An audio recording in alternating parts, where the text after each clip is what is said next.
Good afternoon. My name is Christine Carroll, and I am an Epilepsy Foundation Northwest board member, and I have been serving in the organization for the last 4 years.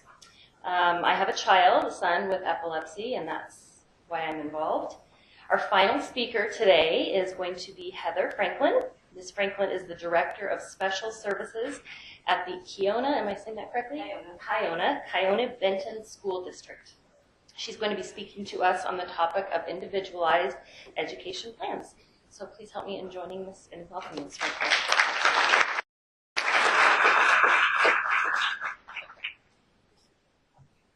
Okay, good afternoon. I am very pleased to be here, not only as a special service director, but I'm also a parent of a child age 12 that has epilepsy.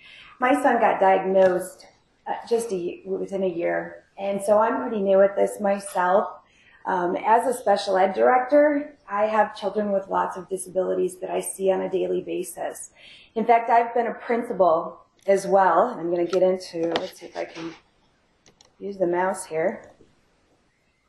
As you can see, I've been a special education teacher, I've been a principal, I've been a director of various entities with curriculum assessments, grants, and also a special education director.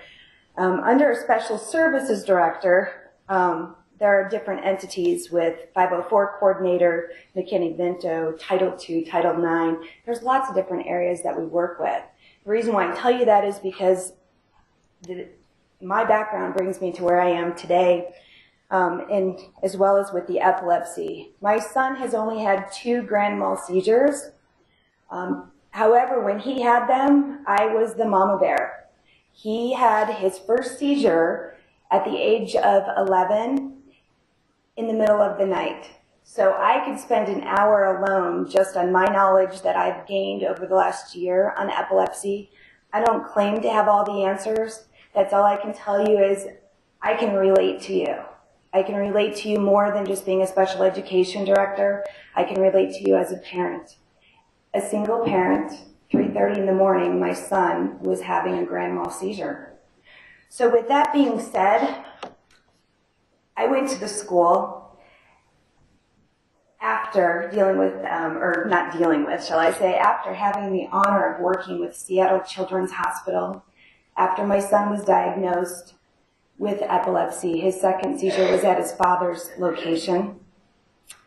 And I heard from the schools, so I can relate to you very, very well with the school system. I did a little research and I said, I want to know how long is it going to take for me to call 911, right? Because we all have that concern. My local fire department said it could take maybe 3 minutes, 4 minutes, by the time they get the phone call, but the backup could take 7 minutes or it could take 14 minutes. I was concerned. I live in Eastern Washington, okay? When I talked to Seattle Children's Hospital and they gave us the diastat,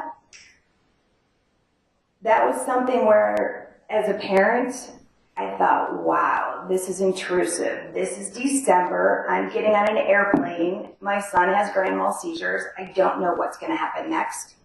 I bought those little blankets to cover him up and everything, thinking, wow, what's going to happen? This is not good. I'm going to be on the plane. I got to tell the flight attendants I have to go through security and everything. Came back from the trip, ended up getting midazolam, okay? However, going to the schools, and I said, my doctor said I should be getting midazolam ready after 3 minutes and be ready to administer after 4 minutes, okay? That was my doctor from Seattle Children's Hospital. So knowing that after 3 minutes, and if you remember just a few minutes ago, I also talked about calling the fire department and them telling me that it could take 3 to 4 minutes, 7 minutes, or 14 minutes to be able to get to the school. I didn't think that was acceptable. I went to my school and I said, this is not acceptable. What are you going to do about it? They said, well, we can't do anything about it. It's not the law. And I said, you need to know it's going to be the law. And it was. And it was because I'm the mama bear, right? We're all parents of children who have epilepsy, and we know that we have to do something, because if we don't do it, who else is going to, right? So I did talk to my representative, Clifford, and we developed the House Bill 1541. I also was able to work with the Epilepsy Foundation. I called pleading for help. You know, newly diagnosed son, I had no idea where to go. I just had the opportunity to talk to a parent on break where her son just got diagnosed within the last month. I was there. Okay, so we need to work together to make sure that as parents that we really know that there's a support system out there. I was very fortunate to testify in front of both the House and the Senate. And it was great. It was so awesome to be able to get so many people together to be able to rally and support this. Even though it was a substitute House Bill 1541, the Governor Inslee did sign the bill on May 8th. So it was a journey. Remember, my son had his first seizure in November, then again in December, and then all of a sudden it was like, wow, we have to take some action. So between January and May, we did take some action. And unfortunately, we are where we are because everybody's saying it happened so quickly that now we don't have policies and procedures in place. And my school district in the Tri-Cities area, they said that they will go ahead and have PDAs available, and we will proceed with this. However, and what we're doing is we're aligning it with the children that have diabetes, because when we assign PDA to the child with diabetes, we can do that obviously with our seizure kids as well now. But the problem that we're having is the training piece. So that's where we appreciate Seattle Children's is coming into play to be able to help coordinate that effort. Because if you know, and let's just show of hands, raise your hand if you know about midazolam. Do you have it? Are you familiar with it? So as a result, we're anxiously awaiting. I mean, we want it to happen. We want it to happen a long time ago, like before school started. So just know that we are trying to form a committee. We're trying to go forward with this. We're trying to say it needs to happen sooner rather than later. Okay, so I would love for you to take down my email, and together between myself and Brent, we will be going full-blown to make this happen in the near future, okay? Because right now it's not doing me any good either, knowing that I work in a different district and my son is at school who needs the midazolam, perhaps, right? And nobody can do anything but call 911. So I just wanted to give you a little bit of history because that's why I'm here with you today, is because I've been able to be a mom on a mission, and I did get recognized by the ARC of Tri-Cities for exceptional leadership because I felt like if I didn't make a difference, I wasn't sure who was going to. Okay, so I'm a definite advocate.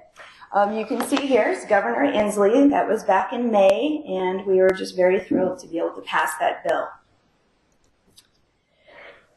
I had a PowerPoint that was extremely long because there's so much to share if you are involved in special education. However, I streamlined it and I went down to one learning target today. So I hope that parents will know and understand the process to go through to help your child with epilepsy to be successful in school. One thing that I want you to realize is that all children are considered general education students first. So I don't care what anybody says. They have to understand that right here in the outer circle, that's where all kids are. And I emphasize that because you need to be able to make sure the school knows that all kids are general ed. And some children are in this inner circle here. They're covered under Section 504, and I really wanted to cover that today, but I know I'm limited with time. But I will sure email you if you want me to, the whole entire presentation that includes 504 as well as IDEA. This inner circle is IDEA, and we're going to cover that because that means the child needs specially designed instruction. That means that they're on an IEP, okay? But it's really important to know that there are various areas here that all kids are general ed first. We're going to kind of talk about some acronyms. When you go to the school, you're going to hear acronyms left and right. You're going to hear all these, and you're going to say, what does all this mean? Okay?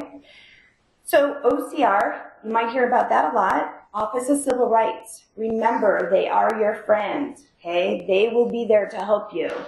An IEP is an Individualized Education Plan. 504, Section 504, and I'm going to go over some of these definitions in a little bit. Then there's IDEA for Individuals with Disability Education Act. There's ADA, Americans with Disability Act, Amendments Act. FAPE, Free Appropriate Public Education. There's LRE, Least Restrictive Environment. There's MDT, Multidisciplinary Team. Okay? Lots of different acronyms. And one thing that I could suggest to you for a resource for all you parents out here is to go to the OSPI website. It's the Office of Superintendent of Public Instruction. Okay? Office of Superintendent of Public Instruction. And I think it's www.k12.wa.us. Okay? They are a huge resource. And I think as parents with children with epilepsy, we need resources. We need to know where to go. Okay? And I did express that to OSPI, and I said, hey, here's the deal. I'm a special ed director, and I still don't know about all these disabilities. And so they are working on their website. They are trying to have resources for parents to be able to access so that you have good information. We know if we did a Google search right now, you'd get so much information, you wouldn't know what to really filter out, right? So we want to be able to make sure that you have a resource that you can go to, OSPI's website, and be able to access good resources. They're not going to be putting garbage out there that people think they know what they're talking about. They're going to be putting information out there that they do know what they're talking about, okay? So I really don't like to talk so much about federal law and state law, and I know it's like kind of boring to talk about it, but it's the umbrella. So just know that we have the federal law for Title II of the Americans with Disability Act. We have Section 504 of the Rehabilitation Act of 1973 and the Individuals with Disability Education Act, also covered under the federal law. However, under the state law, we have the Equal Educational Opportunity, Washington Law Against Discrimination, and the Special Education chapter. So let's look a little bit at OCR. Remember I said they are your friend because they enforce the Section 504 of the Rehabilitation Act of 1973, which is a federal law designed to protect the rights of individuals with disabilities in programs and activities that receive federal financial assistance from the U.S. Department of Education. Recipients of this federal financial assistance do include public school districts, other state and local educational agencies, and institutions of higher education. They also enforce Title II of the Americans with Disability Act of 1990, which prohibits discrimination. And I emphasize that because you have a little carrot to hold over a school district, okay? I'm telling you this because this is empowering you to be able to hold that over the districts to say they need to do something. They need to do something to help your child. I'm not saying it's going to be an IEP, but they need to be able to look at what is best to meet your child's needs. And again, there's a website there, www.ed.gov, if you want more information on OCR. So what does this mean to a child with epilepsy? There are different options for you. You could pursue an IEP, you can pursue a Section 504 plan, or even just a healthcare plan. Okay? So those are three options. So what I'm going to do is I'm going to walk you through a little process, and I'm going to try to talk fast. I know I still have a lot of slides. I'll try to condense them as quickly as I can. And I'm going to kind of talk about the journey of what we need to do to go through to be able to determine whether your child needs an IEP or a 504. Can I have a raise of hands if your child is on an IEP right now? Good. So you guys know. Good. Good. So maybe I'll give you a few pointers. They may be helpful, hopefully, and if you want to chime in, you're welcome to do that. Okay. First of all, for those that are new at this, child find is a term that refers to the regulatory requirement. The districts need to identify, okay? Annually, they need to identify, they need to locate all children with disabilities so that reside within a jurisdiction. So that's our obligation as a school district. We have to be able to say we are finding those children that are out there in the community.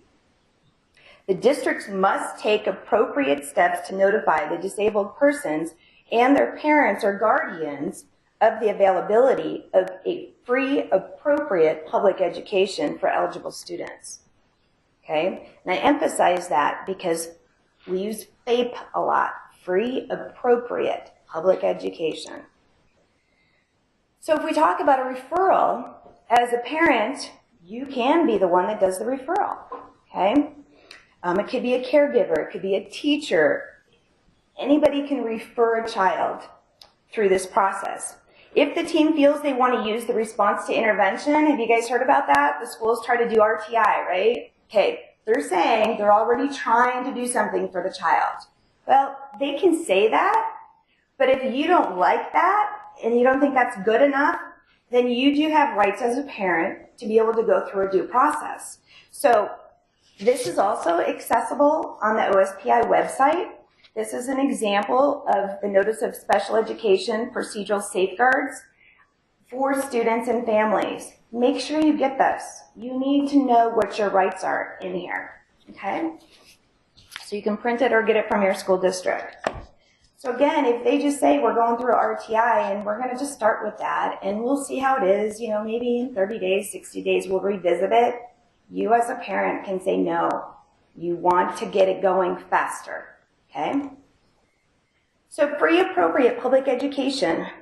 Section 504 requires school districts to provide FAPE to eligible students with disabilities within the school district's jurisdiction. So FAPE, this appropriate word, this is key. It means that the district is required to provide appropriate regular education or special education and related aids and services designed to meet the individual education needs of disabled students as adequately as the needs of non-disabled are met. Okay? So we say adequate. I wish we could say we're providing the best services for all kids. Unfortunately, the word best isn't in there, but adequate is. Okay? So let's talk about the evaluation. So we've got child find, we've got this referral, and now all of a sudden there's the evaluation piece. Well, we have procedures that are established, and they ensure that the evaluations are administered by trained personnel. The district has 25 school days to decide whether to evaluate the student. There are no evaluation timelines in a Section 504, though. I know I'm focusing on the IEP today, but I've kind of putting little blurbs out there a little bit to kind of plant the seed if you may have a child on a 504 or are trying to pursue that, okay? So there are no timelines for a 504, but there are timelines for an evaluation if you're going toward IDEA. 25 school days, and that's just to decide whether or not they're gonna evaluate the child. You wanna try to speed it up as quickly as you can. So if you go in and you say that you really want them to do that, they'll work with you, okay? Evaluations are tailored to assess the specific areas of education need. So if the district decides not to evaluate, parents can challenge the decision, okay? Sometimes we all feel like that, right? We feel like that at meetings even, I think. So, well, I know. But then the parent must provide consent, okay? That's very, very important. So before the district can evaluate the child for the first time, it must ask for permission from a parent. Once the district gets that consent to do so, the school district does have 35 days. So again, we're looking at, first we got 25 to decide whether or not we're going to do anything. Then we have 35 days to be able to evaluate, and that's school days to evaluate the student. You see where I'm going? This could take a long process. So then there's outside independent evaluation. Well, that may be one of the many sources of information considered. The team determines the weight of the information given the student's individual circumstances. Okay? So if you have any information at all from an outside evaluator, feel free to bring it in. Okay? It will only help. So this is just another way to look at it with the Washington State timelines for the evaluation. Again, the referral, the 25 days, the written parental consent, and then we've got 35 school days. So if you evaluate, or if you even suggested at the beginning of the school year, we're looking down the road a ways, okay? That's the maximum for the school districts. I just want to emphasize that. So when I'm saying 25 days, 35, and I'm going to say 30 days here in a minute, those are the maximum deadlines for the school district, okay? Some school districts decide to go ahead and shorten that as much as we can, if we can. You got to remember, in some districts, they may have 2,000 plus special education students already, and those children have to be evaluated every 3 years. Okay, so some of the caseloads are so full right now, but it is our responsibility to at least stay within those timelines. Some of the smaller districts may be able to shorten that timeline for you. So here's the question. Does my child qualify for an IEP? So once that school psychologist writes up the evaluation report, the team will discuss 3 questions. The 3 questions are, does my child have a disability? Does it have an adverse impact on his or her education? And does the child need specially designed instruction? So you might say, but my child has epilepsy, right? We're all here for the same reason right now. We have children that have epilepsy. So let's look at those questions again. Does the child have a disability? Yeah, the child has epilepsy. Does it have an adverse impact on his or her education? Yes, if it affects their progress in school, right? Some kids have nocturnal seizures. My child does. However, some parents might say, well, my kid is okay in the morning and can go to school. Well, sometimes we all know it takes a while for that recovery for a child. They may not be ready to go to school the next day. Okay? And we also know, obviously, if the child is having multiple seizures throughout the day, obviously it has an adverse impact on their education. So really the question is about SDI, specially designed instruction. So we ask, does the child need specially designed instruction? It's a true question.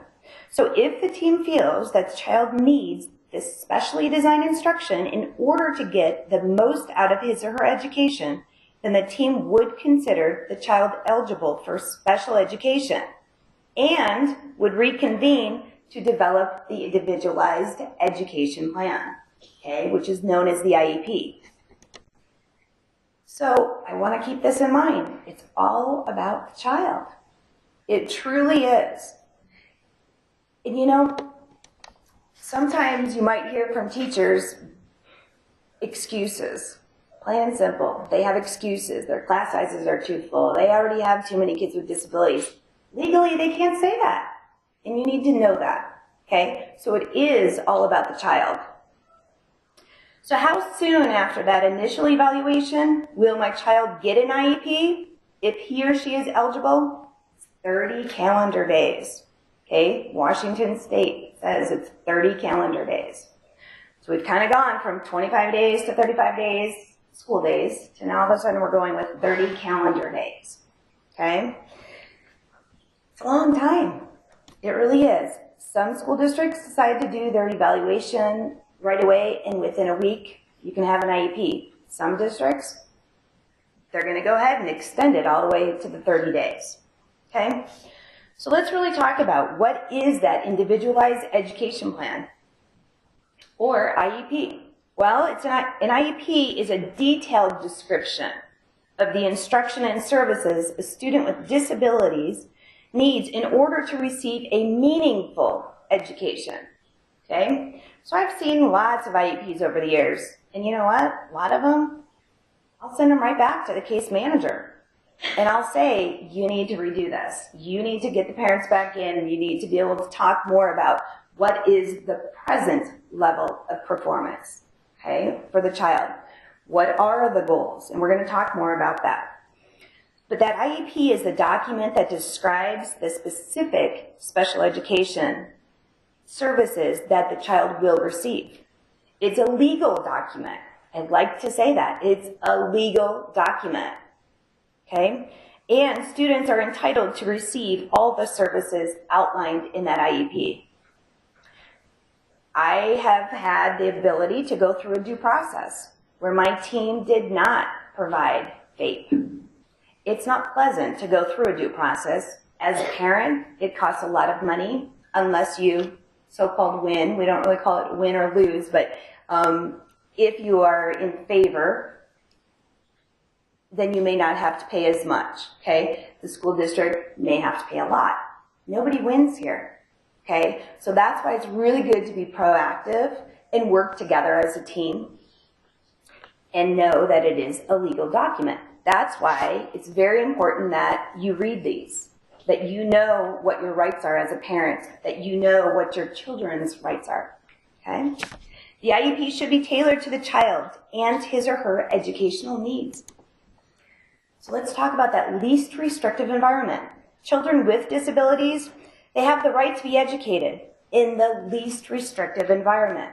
This means that an IEP team must consider educating and providing services to a student in the same setting as students without disabilities for academic, non-academic, and extracurricular activities. So when I talk to some parents about least restrictive environment, it may be completely in the general education, right? That's where we want all of our kids. That's not reality though. That might not be the least restrictive environment for your child. So we've got the general education. We've got some where they get pulled out, maybe in a resource model. We've got some that are even more structured. We call it a self-contained or even a structured learning classroom. We've got life skill classroom. We know we do provide some children with online classes. We provide some with home tutoring. We provide day treatment centers for kids, right? The continuum is just ongoing. We can come up with lots of different options. So the question, and I really want to make sure that you're involved with this, with your school team, is what is the least restrictive environment for your child, okay? You may say, I want my child in all general education classes. That may be the perfect place for your child. That may be the least restrictive placement. But if your child's having multiple seizures and you know that it adversely impacts his education and you know that the child needs specially designed instruction, who's going to benefit more? Your child is going to benefit from a special education teacher who really knows that they have to provide specially designed instruction. However, because I'm very for general education, you need to make sure that those general education teachers, if your child's in general ed, knows that they have to legally provide those accommodations to make your child successful, okay? There are many times where I do little grade searches on kids. I want to see, are the kids passing? Are they failing? You know, what are my D's and F's for all these special ed kids? And I'll tell you what, if they're getting D's and F's, it doesn't look pretty because then I have to follow up and say, why? Why? And it's really important, and I'm going to talk about this a little bit later, but it's really important that you make sure all of the teachers that your child has knows about your child, okay? There are also more people, and we're going to talk about bus drivers and stuff as well, because what happens, I hear it over and over, oh, I didn't even know that child was special ed. Oh, I didn't know that kid needed SDI. Well, I didn't know. To me, that's not an excuse, okay? Everybody has to work together, and as Mama Bear comes out, I make sure that everybody knows about my child because it's important. He's not on an IEP, but he does have what he needs in the school under the Section 504 laws, okay? So the IEP must include a statement of the student's current levels of educational and functional performance and how the student is doing. We must have annual educational goals. And you know, some of you might have heard like about SMART goals and stuff. Don't let the teachers just write any kind of goal. Make sure they're very specific, they're measurable, they're attainable. You know, we want to be able to make sure they're reachable and timely bound. Because if they just write any kind of goal and you don't really know, what does this mean? So many times as parents, we sit at those meetings and we just let the teachers run the meeting. Don't let the teachers run the meeting. It's a team effort. Everybody needs to be involved, okay? We need descriptions of all the services that the child will receive in both general ed classroom setting and in the special education setting. We need a description of related services that the student will receive, such as maybe speech-language therapy, transportation, counseling. A description of all program modifications to be provided, such as modified reading materials, a reader for exams and other assignments, a tape recorder for lectures, okay? I really challenge you as parents to go out there and think of what are the accommodations your child needs. Because you know what? I don't like it when the teachers just keep checking the box that they all need the same thing, because they don't, okay? Your child might need something very specific, so you need to think about that. You need to think about the frustrations that your child has, maybe at home doing homework.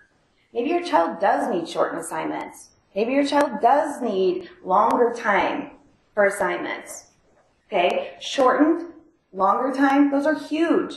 Maybe your child needs preferential seating where your child's right up there in front by the teacher.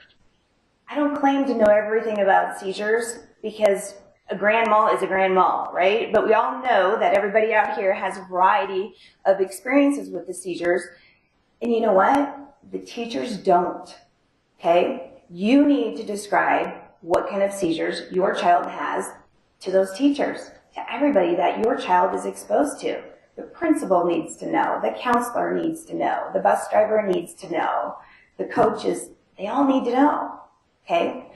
But I say they all need to know if they have something to do with your child. If they don't have anything to do with your child, they do not have the right to know, okay? So it is not acceptable for these teachers to make blanket statements, oh, these are all my special ed students, these are all the students that have epilepsy. They can't do that, okay? Because then there are other laws that kick in with FERPA and confidentiality.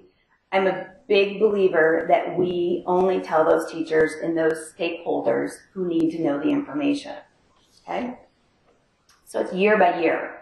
So if your child's in 6th grade right now, only the 6th grade team needs to know, not the whole building, okay? So does your child need more?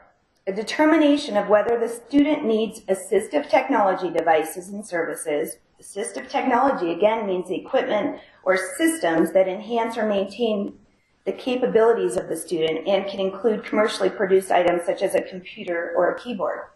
Maybe your child does need that. So think about it. You know, if your child's getting behind on a writing assignment because of the seizures, why not suggest a laptop? Schools usually have those available. In fact, now we're getting iPads even more and more in the schools, okay? Don't be afraid to give each area on the IEP attention. I really challenge you today as parents to go back and reread the IEP that's already written, and you can call a meeting at any given time to have your team reevaluate what's on that IEP, okay? A decision on eligibility. Some kids need adaptive PE. If they're eligible, how's it going to be provided? That should be in the IEP.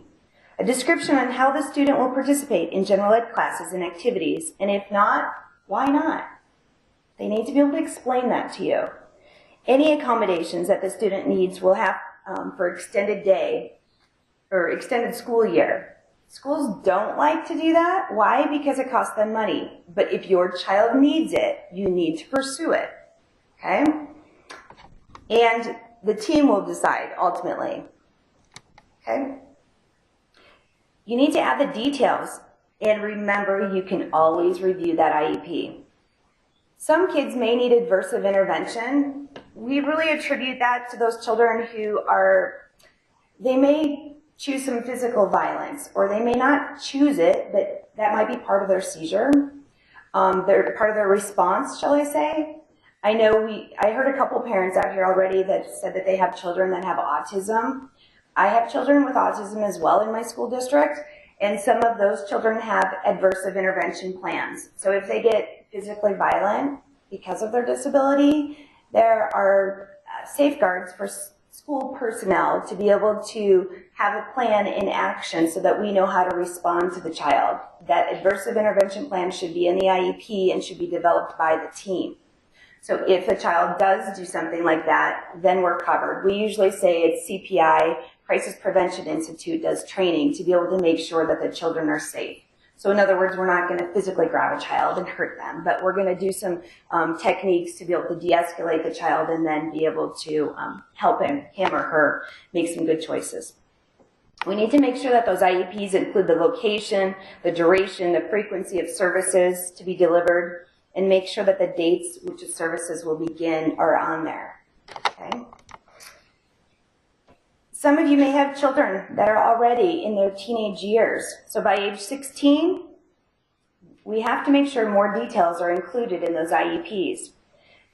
The law says beginning not later than the IEP to be in effect, when the student turns 16 or younger, if determined appropriate by the team, we must have appropriate measurable post-secondary goals, and transition services are needed to assist the student in reaching the goals. So who makes up the team? This is key. The parent or guardian, at least one of the student's general education teachers, if the student is or may be participating in the general education environment. We want to make sure that at least one teacher is there. On the IEP, most districts have, if the teacher is not there, the parent has to be able to sign saying that the parent was aware of it and the parent more or less approves that it was okay that the teacher wasn't there. Okay? Too many times we have meetings when parents aren't there. I don't like that. So as a parent, you need to be able to make sure that the meeting is held when it's convenient for you. I'm not saying we can have meetings at 6, 7 o'clock at night, but I am saying that if a 7:30 in the morning or 3 o'clock in the afternoon doesn't work, the teachers legally should have a responsibility to be able to say what time works best for you. Okay? And they have to make several attempts to that. If you don't just show up, they're going to go ahead and still have the meeting. But if you call and you say, I really want to be at the meeting, but I'm so sorry, my child is sick, can I reschedule? They have to let you do that, despite if they miss the timelines. Okay? I just recently went to the Special Education Law Conference, and it's very powerful. And so if you ever have the opportunity as a parent to go to a Special Education Law Conference, I would highly recommend it. It was just in Yakima. Next year it's going to be in Portland. So we want to make sure that you request the whole team. And some of your children may have more than one general education teacher. Like if they're in middle school, obviously they may have several on a team. In high school, same thing. In elementary, you might think it's just one if your child's in 4th grade, but the child might have other teachers, PE, music, library, art, computer lab. Okay? So you got to think about all those. You want to make sure that the child or the team includes at least one special education teacher. Usually that's the case manager. And a district representative, and that could be considered the special ed director or a principal, assistant principal, anyone that is knowledgeable of the IEP process and can interpret the data, such as even the school psychologist could be referenced as a district representative. Okay? Invite who you want. You as a parent. You know what? I've had doctors on the phone before. Sometimes they cost, sometimes they don't. I've had counselors, I've had therapists. Some have been present in the meetings and some have been by telephone. Okay? So if they can't physically be there, but you want them to be a part of it, we will conference them in. Just remember that. There's also transition services. I was just at an IEP meeting last week and we had over 15 people at the IEP meeting, including the student. So you can have as many or as few as you want, but we have the core group of people that have to be there. Again, the parents, we really want you there. The student is optional. The general ed teacher, the special ed teacher, and the district representative, those are a must.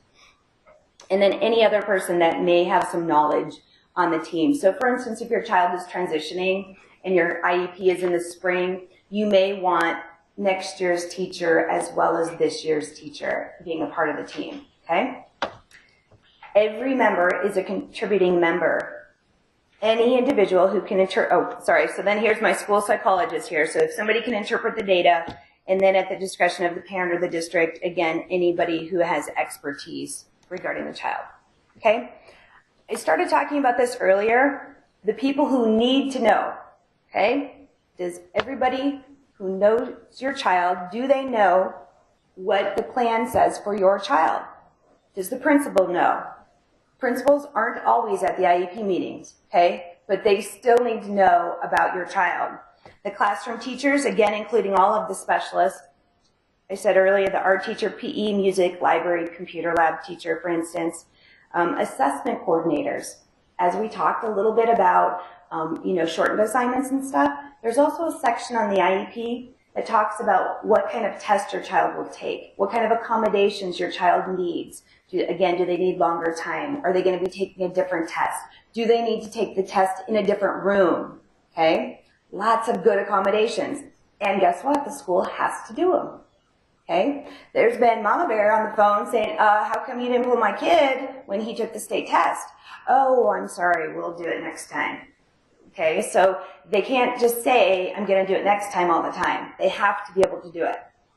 So just remember that. So if you know your child's taking a state or district assessment, you may want to, one, make sure that you know those dates and times that your child is going to be involved with those. And then two, call ahead. You be proactive as the parent, and you make sure that the accommodations are being followed. Okay? It's touchy sometimes when we're in the schools to say, do the substitute teachers need to know? But yeah, they do, especially if a child has seizures throughout the day. The substitute teacher does need to know, okay? And part of this, you might, as a parent, want to make sure that ample training is done in the school districts because a lot of substitutes don't have the training. They don't know what to look for. So that could be a part of your child's seizure plan in the school, is that it's shared on a need-to-know basis with those substitute teachers. Also, coaches. My kid's getting ready to play track or run track. The coaches need to know if a child has epilepsy. The bus drivers, yeah, they really do need to know, don't they? Because some of the bus drivers do have assistants on the bus who can respond. But if the bus drivers and the assistants don't know when a child's having a seizure, whose fault is it? It's a team because we didn't let them know. And then, of course, we have paraeducators in the classrooms. They need to know. Not all of them. I've got over 30 paraeducators I have to evaluate, and not all of them need to know. But the ones who do need to know are the ones who are directly involved with your child. So each district must give parents a copy of their rights, receive parental consent before the initial evaluation. They need to gather a team to evaluate the child. They need to notify the parents of the initial placement and the significant change in placement.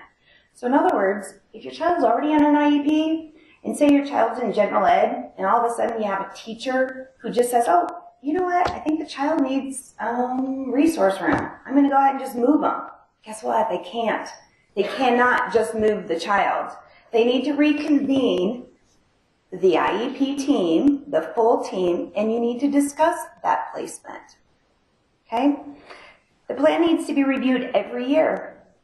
It's an annual IEP. And you need to periodically reevaluate the child if the child's under a 504, but we do need to reevaluate every 3 years if the child's on an IEP. So does the child need specially designed instruction? Unlike IDEA, Section 504 does not require that a student can be found in need of special education, specially designed instruction, before being deemed covered by Section 504. So that might sound confusing, but let me just say that again.